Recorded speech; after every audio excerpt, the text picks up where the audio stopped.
Mutton biryani చేయడం ఇంత ఈజీయా అని అనుకుంటారండి మీరు. ఒకసారి మీరు చూడండి, చూస్తే మీకే అర్థమైపోతుంది ఎంత టేస్టీగా ఉంటుందో. ఇలా నేను 1/2 kg మటన్ తీసుకున్నానండి. అందులోనే అల్లం వెల్లుల్లి పేస్టు, ధనియాల పొడి, గరం మసాలా, పసుపు, కారము, ఉప్పు అన్నీ ఒకటేసారి అన్నీ వేసుకోవాలండి.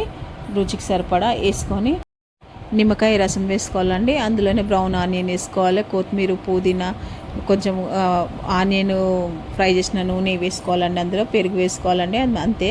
అదంతా మంచిగా కొద్ది నూనె వేసి కడాయిలో మంచిగా మగ్గించుకోవాలండి. దాన్ని మగ్గించుకున్నాక సేమ్ ఇట్లా బిర్యానీ ప్రాసెస్ అండి. మనకి ఎట్లా మనము బియ్యము అన్ని నీళ్ళు మసిలినాక అందులోనే రైస్ వేసుకోవాలి. రైస్ వేసుకున్నాక కొత్తిమీర, పుదీనా, హోల్ గరం మసాలా అన్నీ అందులోనే వేసుకొని రైస్ 80% ఉడికినాక ఇట్లా 2 లేయర్గా వేసుకోవాలండి మొత్తము. అంతేనండి.